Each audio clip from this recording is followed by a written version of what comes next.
Chapter 7. 7.1. Ishwar speaks. Verse number 1.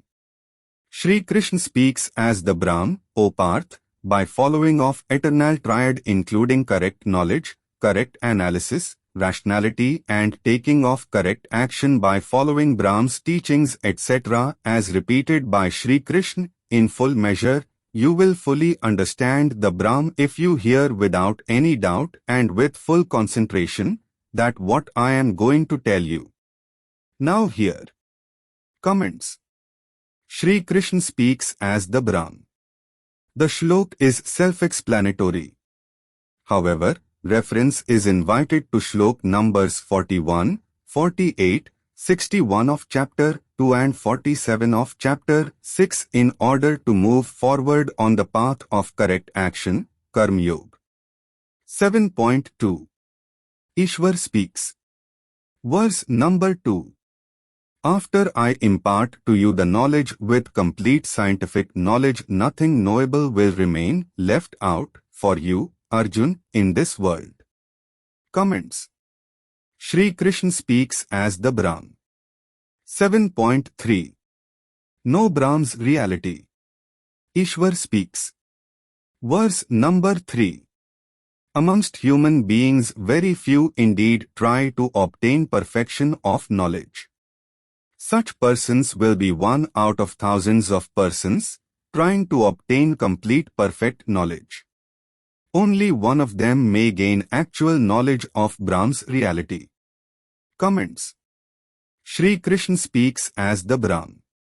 It may be clarified that the reality of the Brahm can be believed after obtaining sufficient correct knowledge and correct analysis thereof, understanding Bhagwat Gita, and by leading the life correctly. The second way to know the reality of the Brahm may be reached after a person has become a perfect stoic and reaches the stage when he is in tandem with the Brahm. Of course, the third way is when the soul gives up the material body and merges with the Brahm. Please inter alia see Shlok numbers 72 of chapter 2, 1, 6 to 9 of chapter 4. 7.4. Consciousness is the quality only of the soul. Eternal Triad. Ishwar speaks. Verse number 4. The soil, the water, the air, the fire, the sky, these and the impacted consciousness impacted senses, the cunningness and in the same manner as above, the false ego are 8 components connected to nature, created by the Brahm as separate part.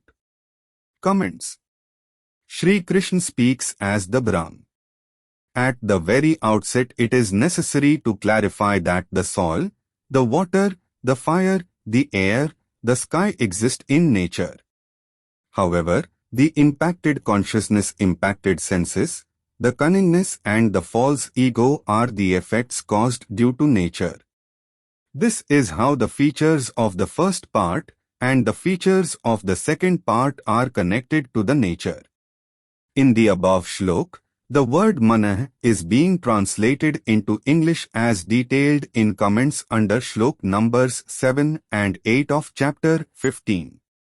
A part is being reproduced here, therefore, the word manah in this condition of the external objects etc. impacting the senses is referred to as the impacted senses.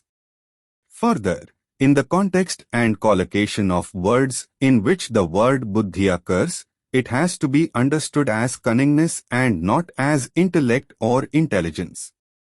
Causes of the trio. This view is also supported by shlok number 10 of chapter 7, where the expression I am the intellect, buddhi, of the thinkers. Please also see inter alia, shlok numbers 39, 45 of chapter 2, 5, 15, 27 to 29, 37, 38 of chapter 3. Please also see shlok numbers 10 of chapter 3, 6 of chapter 7, 3 of chapter 8, 6 of chapter 10. For the sake of clarification, it is submitted that the expression impacted senses, mana, will form part of the lower order, apara. Consciousness and impacted consciousness, mana, will however form part of the higher order, param. It may be proper to repeat and clarify that consciousness is the quality of the soul only. But the soul's consciousness permeates every cell of the body to perform different functions related to the material body. Reference may please be made inter alia to Shlok number 17 of chapter 2. For further discussion on the expressions consciousness, impacted consciousness and impacted senses, please see Shlok numbers 7 and 8 of chapter 15. The above shlok contains two different aspects connected with the lives of the living beings. Particular attention is invited to 1. Impacted consciousness, impacted senses, mano mana, 2. The cunningness, buddhi, and 3. The false ego. These three deficiencies are directly connected to the trio of 1. Fruitive goodness, sattva, 2. Fruitive keenness, rajas, and 3. Fruitive ignorance, tamas, which are caused due to nature. For example, effects on living beings of great fires and big storms. The above are the reasons as to why the above Shlok number 4 of chapter 7 has made a simultaneous reference to fire, water, air, etc. and to impacted consciousness, impacted senses, cunningness and the false ego. Please also see inter alia, Shlok numbers 39, 45 of chapter 2, 27 to 34 to chapter 3, 10 of chapter 4, 12 to 15 of chapter 7, 20 of chapter 13, 5 to 20 of chapter 14, 1 and 2 of chapter 17. Also see common note number 5. The eternal triad has to have the better of the effects of the trio. 7.5. Ishwar speaks. Verse number 5. The said 8 components of the lower order, apara, are connected to the nature. In addition, is a higher order, param, consisting of the living entity as fragment of the Brahm as soul in the living beings. Brahm's soul pervades and supports this world, O mighty armed one. Comments. Shri Krishna speaks as the Brahm. What Shri Krishna is telling us is that the consciousness is the quality only of the soul. Soul is fragment of the Brahm Ishwar. His consciousness pervades and supports this world. The consciousness endowed by the Brahm Ishwar to every soul is responsible for causing different activities by living beings. For further discussion, please also see Shlok numbers 7 and 8 of chapter 15. The eternal triad has to have the better of the effects of the trio. 7.6. Science. Evolutionary theory indicated. Ishwar speaks. Verse number 6. He should understand that these two, a lower order, apara, and the higher order, param, of Brahm's powers nature, are the cause of the birth of all categories of living beings. Brahm is the creator of, has caused the appearance of the entire world, and Brahm can cause its disappearance from sight. Comments. Shri Krishna speaks as the Brahm. Shlok numbers 6 to 11 of chapter 7 may be read together. The powers of the Brahm cannot be enumerated. However, why and when should the Creator destroy his creation? The Bhagwat Gita negates the possibility of general dissolution of the universe or even the general annihilation of the living beings. Brahm is not a sadist. He has not created this universe and its contents as playthings as declared by him in Shlok numbers 9 to 13 of chapter 3 and as indicated by Shlok numbers 6 to 9 of chapter 4 and the open invitation to all souls to merge with him. Please also see Shlok numbers 10 of chapter 3, 4 of chapter 7, 3 of chapter 8 and 6 of chapter 10, 6 of ch.17, 61 of ch.18. No dissolution. Shlok number 4 of chapter 7 refers to certain phenomena in nature as also to certain effects caused due to various constituents or factors, and the effects are all included in lower order, apra. Shlok number 5 of chapter 7 reveals that in addition to the lower order, apra, there is the higher order, param, consisting of the living entity, soul. Of course, this living entity, soul, is a fragment of the Brahm and has been described as the soul. Shlok number 6 of chapter 7 makes the revelations that the lower order, apra, and higher order, param, are causes of the birth of all categories of living beings. The above statement clearly declares that in addition to the creations made by the Brahm Ishwar referred to in Shlok number 10 of chapter 3, living beings are also being created by the combination of the nature and the living entity, soul. Obviously, those who had been created by the Brahm Ishwar himself and in antiquity have been followed by their progeny through the processes of multiplication and other factors including nature. Shlok number 6 of chapter 7 refers to yet another mode of creation of the living beings. This is what is referred to by Darwin and certain others as the theory of evolution of living beings. Therefore, the Bhagwat Gita has revealed the concept of the evolutionary processes. Also see commentary under Shlok numbers 20 to 27 of chapter 13. Note: one of the meanings of the word pralaya in dictionaries is disappearance. This has been adopted in the comments here. Please also see common note number 6 and comments under Shlok numbers 7, 10 of ch.9. 7.7.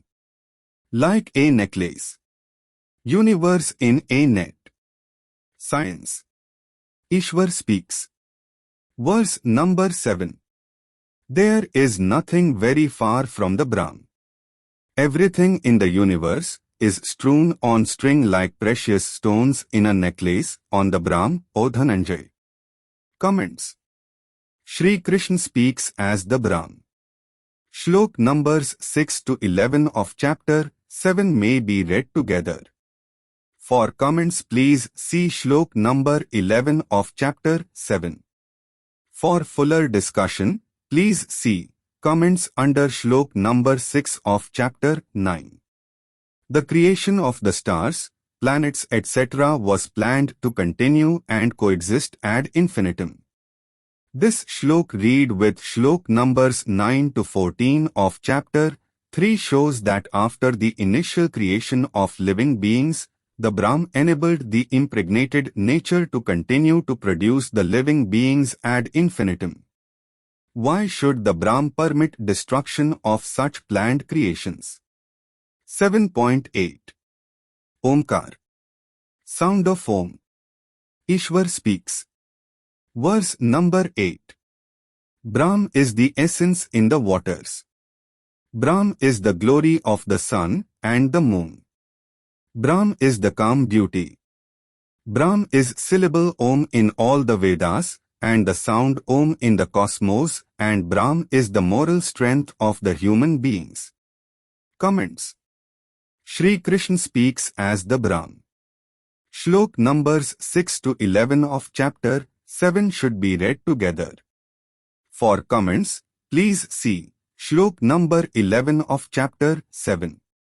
Further also, see Shlok number 13 of chapter 8 for the word Om and see Shlok number 17 of chapter 9 for the word Omkar. Reference may also be made to Shlok numbers 20 to 39 of chapter 10, 5 and 6 of chapter 11 which show the variegated presence of the Brahm or because of him. 7.9. Brahm is the soul in all living beings. Ishwar speaks. Verse number 9. Brahm is the holy fragrance on the earth smell. Brahm is the heat in the fire. Brahm is the living entity, soul, in all living beings. Brahm is the self-control moral regime of the imperfect stoic. Comments. Shri Krishna speaks as the Brahm. Shlok numbers 6 to 11 of chapter 7 should be read together. For comments, please see Shlok number 11 of chapter 7. 7.10. Brahm. Original seed. Ishwar speaks. Verse number 10. He, Arjun, should understand the Brahm to be the original and primordial seed source of all living beings. Brahm is the intellect of the thinkers and Brahm is the halo of the haloed ones. Comments. Shri Krishna speaks as the Brahm. Shlok numbers 6 to 11 of chapter 7 should be read together. For comments, please see Shlok number 11 of chapter 7. 7.11. Strength with morality. Ishwar speaks. Verse number 11. Brahm is the strength of the strong, devoid of passion and longing. Brahm is the righteous, legitimate desire in all living beings, O best of Bharat dynasty. Comments. Shri Krishna speaks as the Brahm. Shlok numbers 6 to 11 of chapter 7 should be read together. What Brahm is teaching in these shloks is the revelation that he has caused the existence of different qualities, characteristics etc. in different objects and things, animate or inanimate. The aspect of universe in a net, Shlok number 7 of chapter 7, has been dealt with in some detail in commentary under Shlok number 6 of chapter 9. 7.12. Maya Yog Maya. The trio. Ishwar speaks. Verse number 12. He should know and understand that the three attributes are caused due to nature as fruitive goodness, sattva, fruitive keenness, rajas, and the fruitive ignorance, tamas, the trio. These do not exist in the Brahm nor does Brahm exist in them. Comments. The second self alter ego Shri Krishna speaks as the self, the Brahm. Shlok numbers 12 to 15 of chapter 7 may be read together. The above shlok contains an elaboration of what has been stated earlier in the sermon. In this shlok, Shri Krishna clarifies that the Brahm is all-powerful and is not subject to the effects of the three attributes caused due to nature, namely 1. Fruitive goodness, sattva, 2. Fruitive keenness, rajas, 3. Fruitive ignorance, tamas. The Brahm created the universe including all planets, as also this earth on which we live. Please see inter alia, Shlok numbers 10 of chapter 3, 6 of chapter 4. This world has parts and contents, which are described as nature. Functions of nature cause the creation of the three attributes above mentioned in living beings. Please see inter alia, Shlok numbers 27, 28, 29 of chapter 3. As already stated, the cumulative effect of the three attributes above mentioned has been described as the illusory and deceptive effects, Maya. Please see inter alia, Shlok numbers 45 of chapter 2, 37, 38, 39 of chapter 3, 6 of chapter 4. This is different from the agency of the Brahm also called Yog Maya.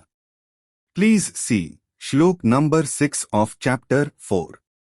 The three attributes have been caused due to functioning of nature. Of course, nature has been created by the Brahm. The Brahm is not affected by the said three attributes nor any part of the Brahm exist in the said three attributes. As already noticed earlier, The soul as a fragment of the Brahm is pure and unblemished till such time as one or more of the three attributes etc. blemish the soul to any extent. Please see inter alia, Shlok numbers 38 of chapter 3, 7 of chapter 15. The eternal triad has to have the better of the effects of the trio. 7.13. The trio. Ishwar speaks. Verse number 13. All living beings in this world are deluded by these three attributes caused due to nature, the fruitive goodness, the fruitive keenness and the fruitive ignorance, all emanating from nature. People do not understand that the Brahm is immortal and is beyond the effects of these three attributes caused due to nature. Comments. Shri Krishna speaks as the Brahm. The eternal triad has to have the better of the effects of the trio. 7.14. The trio. Devi, personification. Ishwar speaks. Verse number 14. The powerful nature which has been created by the Brahm has caused to develop the three attributes, Sattva, Rajas and Tamas. These delude the living beings, but can be overcome. The person who seeks out, follow the teachings etc. of the Brahm and Shri Krishna can overcome the effects of the three attributes caused due to nature.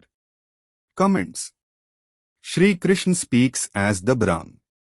Shlok numbers 12 to 15 of chapter 7 should be read together. In the above shlok, the word Devi has been used to indicate the vast powers of nature and personification thereof. The eternal triad has to have the better of the effects of the trio. 7.15. The trio. Ishwar speaks. Verse number 15. Those who have lost knowledge, wrongdoers, the foolish, degraded, devilish, and who are under influence of the illusory and deceptive effects, Maya, do not seek out, follow the teachings etc. of the Brahm, me. Comments. Shri Krishna speaks as the Brahm. Shlok numbers 12 to 15 of chapter 7 may be read together. The eternal triad has to have the better of the effects of the trio. 7.16. Seekers of Brahm. Ishwar speaks. Verse number 16. Four categories of persons seek out, remember, the Brahm, O right-doing Arjun. These categories are 1. Persons in distress, 2. Persons who are inquisitive, 3. Persons who desire material gains benefits and 4. Knowledgeable persons, O best of Bharat dynasty. Comments. Shri Krishna speaks as the Brahm. Shlok numbers 16 to 19 of chapter 7 should be read together as they deal with the four categories of persons set out in Shlok number 16 of chapter 7. Note. For the meaning of the word bhajante adopted above, please see common note number 2. 7.17. Ishwar speaks. Verse number 17. Of these four categories of persons, the persons on the path of correct knowledge, Gyan, are particularly always engaged in practicing Brahm's teachings etc. and of Shri Krishna. Such persons are highly dear to the Brahm and Brahm dear to them. Comments. Shri Krishna speaks as the Brahm. Shlok numbers 16 to 19 of chapter 7 may be read together. Note. For discussion for the meaning of the word bhakti, please see common note number 2. 7.18. Fight. Ishwar speaks. Verse number 18. Of these, the soul of the knowledgeable one is most liberal, magnanimous, and also part of the Brahm as he, such one, is following the teachings etc. of the Brahm and as repeated by his alter ego Sri Krishna. Thus, he, such one, is situated, focused on the Brahm, following the teachings etc. Such a person is likely to obtain the highest stage. Comments. Sri Krishna speaks as the Brahm. Shlok numbers 16 to 19 of chapter 7 should be read together. It is submitted that Shlok number 16 of chapter 7 discloses 4 categories of persons, which include persons seeking material gains and persons who are in distress. Obviously, these 2 categories of persons are not likely to be liberal or magnanimous either in their views or in financial benefit to anyone else. Knowledge makes one of larger view, liberal and bountiful. Shlok number 20 of chapter 7 is further indicative of this interpretation. Reference is invited inter alia to Shlok number 41 of chapter 4, where Sri Krishna lays down that a person who understands and correctly performs his activities conquers the sinful action. 1. Whose all doubts are cleared by correct knowledge, Gyan, and who has controlled his impacted consciousness, his actions do not lead to the commission of any sin. Reference is invited inter alia to Shlok number 42 of chapter 4, where Sri Krishna lays down that Arjun should be clear of all doubts by correct knowledge, Gyan, and an enlightened soul. He should be up with his arms and fight. Note: Shlok number 18 of chapter 7 has been interpreted in view of its language and the context of Shlok number 16 of chapter 7 and 17 of chapter 7. The liberality magnanimity is confined to the knowledgeable ones only. 7.19. Ishwar speaks. Verse number 19. A man of correct knowledge, imperfect stoic, would rarely take many births to understand that the Brahm Ishwar is all that matters, being the creator. Thus, such a great soul attains the Brahm ultimately. Comments. Sri Krishna speaks as the Brahm. Shlok numbers 16 to 19 of chapter 7 may be read together. The purport of the shlok is that in order to attain moksha nirvan, a man of correct knowledge, imperfect stoic, may not always get the right opportunity to become a man of correct action, perfect stoic. Only in such a rare situation, a man of correct knowledge, imperfect stoic, may take more than one birth to be able to reach the Brahm automatically after he becomes a man of correct action, karma yogi.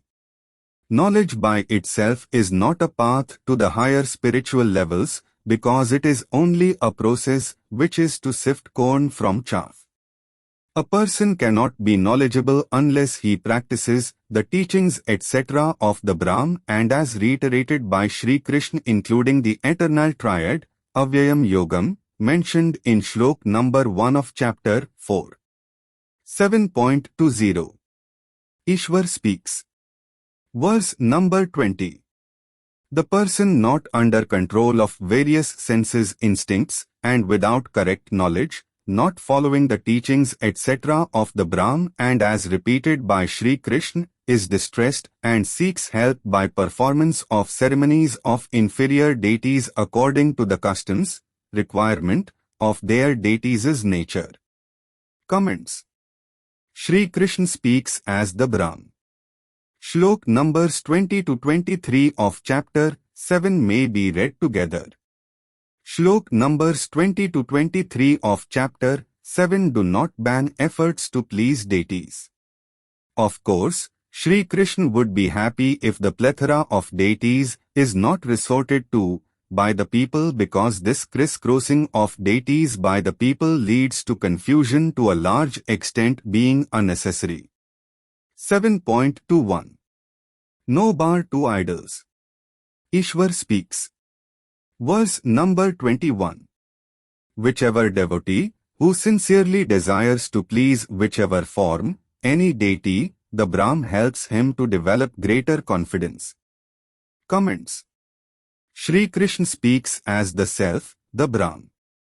Shlok numbers 20 to 23 of chapter 7 should be read together.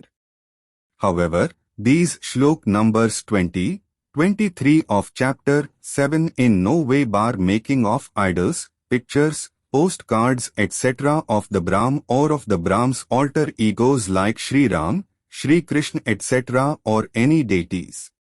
Why should such a restriction be placed, as the same does not stand in the way of the Brahm being the creator etc. and under his authority the theory of action-reaction, karmic theory, to be operated or any other postulate laid down in this sermon. See also commentary under Shlok number 46 of chapter 11. The object of the above shlok clearly is to recognize that sometimes effort to please a deity instills or develops a limited self-confidence by way of availability of an immediate prop. This is the limited purpose for which the sermon allows resort to deities. The above attitude of the Brahm is clearest proof of his great concern for them. He, therefore, softens his stance temporarily. When the Brahm's teachings etc. provide bypasses and auto-elevation, resort to the deities will only consume more time and money. 7.22 Auto-bypass. The Karmic Theory. Ishwar speaks. Verse number 22. Ishwar Brahm, in reality, bestows benefit fruit according to the established rules, Brahm's law of action-reaction, karma, even on the persons sincerely trying to please inferior deities for obtaining any desired fruit. Comments. Shri Krishna speaks as the Brahm. Shlok numbers 20 to 23 of chapter 7 may be read together. The above shlok has clearly laid down that irrespective of the efforts made by whatever mode to please the deities, the benefit fruit has to be given by Ishwar Brahm and only in accordance with the laws rules established by Ishwar Brahm. The said laws rules have been reiterated by Sri Krishna in his teachings etc. It may be clarified that it is not the effort to please the deity that benefit will occur. The above shlok clearly provides an auto-bypass to the deities by laying down that it is the Brahm who is responsible for dispensing justice according to the theory of action-reaction, the karmic theory. 7.23 Auto-bypass. No appeasement of deities. Ishwar speaks. Verse number 23. But who seek the help of the deities have shallow knowledge and may be on way to appease them, obtain perishable, but apparently only limited benefit fruit. Those persons following the Brahm's teachings etc. are on way to Brahm's level. Comments. Shri Krishna speaks as the Brahm. Shlok numbers 20 to 23 of chapter 7 may be read together. Please also refer to shlok numbers 48, 49, 52, 53 of chapter 2, 1 to 3 of chapter 3, 12, 25 to 30 of chapter 4. This shlok should be understood correctly. This shlok is subject to the Brahm's rule of action-reaction stated in shlok number 22 of chapter 7. According to the actions of a person, he may reach the heaven or higher planets. If a person follows the teachings etc. of the Ishwar and Sri Krishna, he is likely to merge with the Brahm Ishwar. Trying to please a deity is indicative of the low level of knowledge of the person. It is likely that his actions will not be of a higher order, param. Sometimes, the misguided person resorts to highly objectionable and even criminal acts in the misguided belief and hope of some benefit. Such misguided persons are likely to land themselves in hell or in lower forms of life. The above shlok should be carefully read and correctly understood. No benefit can be had from any deity which was or is not due under the Brahm's law of action-reaction, whether the action was in the past and is not known to the person in a particular life. In these shlok numbers 20 to 23 of chapter 7, the sermon of Bhagwat Gita once again concludes that a particular course of thought or a particular course of action revealed by the Brahm or Sri Krishna renders certain ways or courses of thought and ways or courses of action being followed conveniently as futile. This is how the conventional thoughts, practices, etc. are negated by this sermon. The sermon thus provides auto-bypasses to any inclination effort to appease the deities for any benefit. We should remember that during the course of centuries and centuries of passage of time, the Brahm or his trinity had to create, equip and prepare certain persons to fight the demons etc. in particular parts of the world, according to mythology. When these personages completed their assigned task of liquidating the demons etc., they came to be respected, revered and even sometimes feared. The ignorant people started all sorts of practices to appease such personages and began to call them as deities. This is how most of the deities came to be worshipped for possible gains. However, the truth was that such personages' deities could not grant any benefit whatsoever except what was to be given under the Brahm's law of action-reaction. 7.24 Ishwar speaks. Verse number 24. The less knowledgeable one's persons do not know of the Brahm's character. Brahm is the supreme reality, the highest, the creator, imperishable and not perceived by them as Brahm is not seen by them. Comments.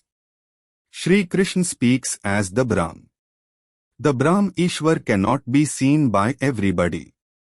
Those who know and follow the Brahm's teachings etc., and as repeated by Sri Krishna, may see the Brahm in his embodied form, generally speaking.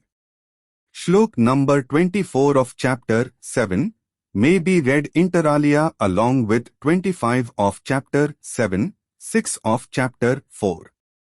7.25 Yog Maya.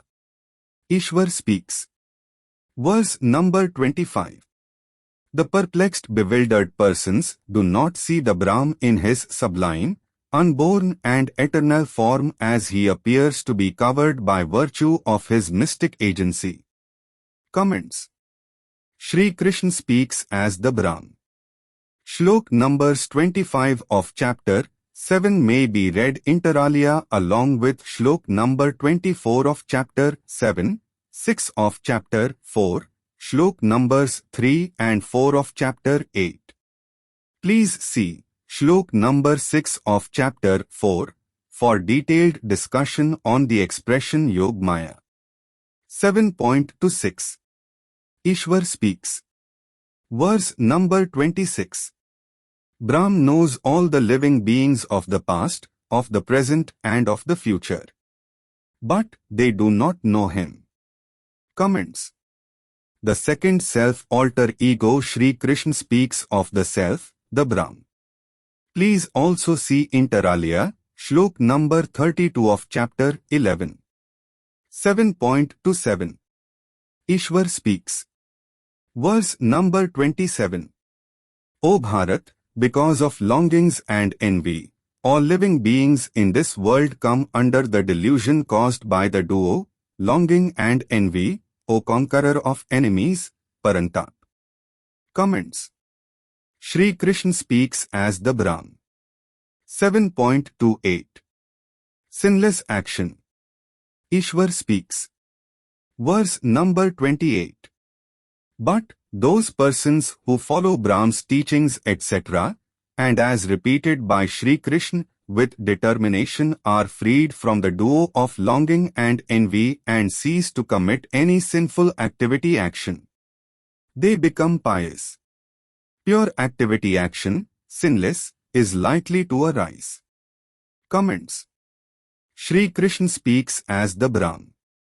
Shlok numbers 20 of chapter 7 may be read inter alia along with Shlok numbers 39 to 41 of chapter 2, 9, 13 to 16, 27 of chapter 3, 14 to 16, 23, 36, 37 of chapter 4, 10 of chapter 5.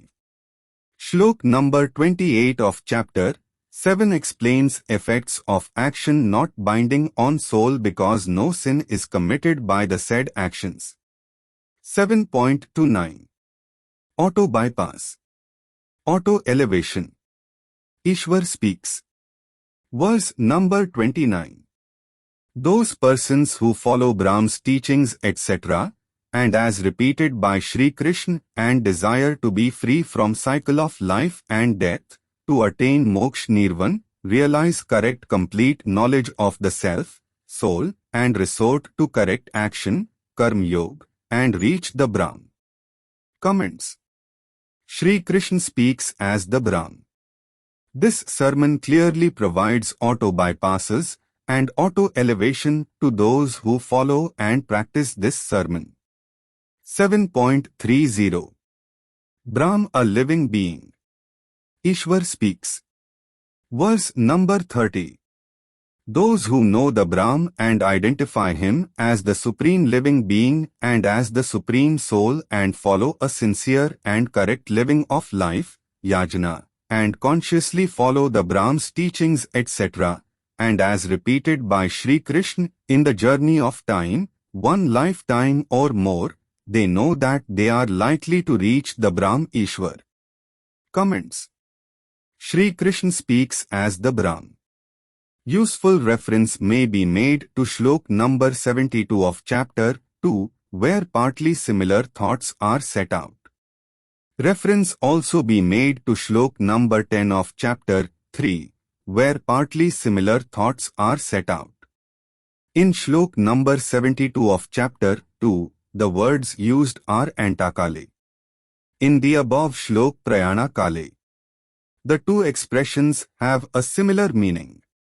Notes. 1. Dev, Devam, Devtam. These words have often been used interchangeably. These have many meanings as given in dictionaries. Mostly, these refer to the divine power. In the context and in the collocation of words, the split meanings have been adopted and stated under different shloks. Two words like tvaya, te, tvam, tava, tvam etc. occurring in shloks in this sermon have mostly not been given their literal meanings like you or yours. In the English translations of the shloks, for the sake of clarity of understanding correctly and easily, direct words like Ishwar Brahm, self, or Brahm's alter ego Shri Krishna, second self, etc. have been used. That is what the purport and the context of the above mentioned words or the like requires.